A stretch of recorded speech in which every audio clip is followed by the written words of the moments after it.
Iran has vowed to punish the US and Israel for killing its supreme leader and starting a war. So far, the retaliation has left a small number of American troops dead and seriously wounded, and this will put pressure on Donald Trump. But Tehran has yet to land a decisive blow, in contrast to waves of deadly American and Israeli strikes against the regime. So what's going on? Iranian forces have launched hundreds of drones and missiles against targets in Israel, Qatar, the United Arab Emirates, Bahrain, Kuwait, Jordan and Iraq. But most of the munitions appear to have been intercepted, including by a British counter-drone unit, though falling debris can also be deadly. This regime is lashing out. It's lashing out in an increasingly indiscriminate and widespread way.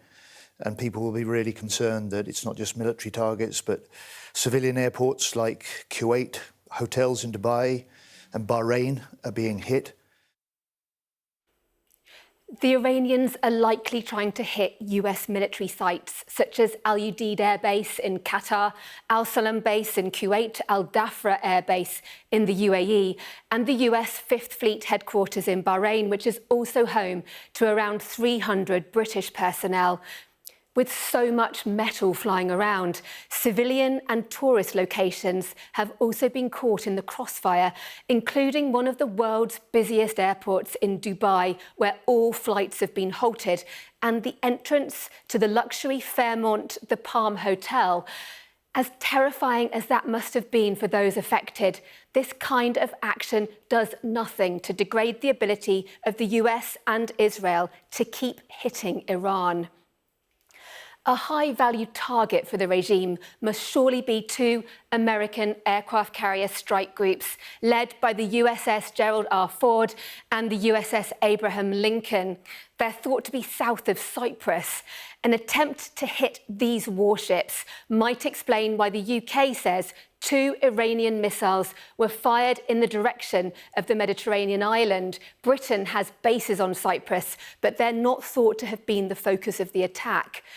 Now, while Iran is outmatched militarily, it does have a track record for inflicting harm in other ways, such as by closing the Strait of Hormuz, a vital transit point for global oil and gas exports. Any disruption to this shipping lane will have impact to the economies around the world, and it also already appears to be starting, with tankers being targeted, including off the coast of Oman. President Trump is gambling that Iran lacks the capability to resist his overwhelming firepower, and that may well be the case. But it only takes one Iranian missile penetrating American air defences to alter that calculation, or at least dramatically increase the cost to Washington of its war.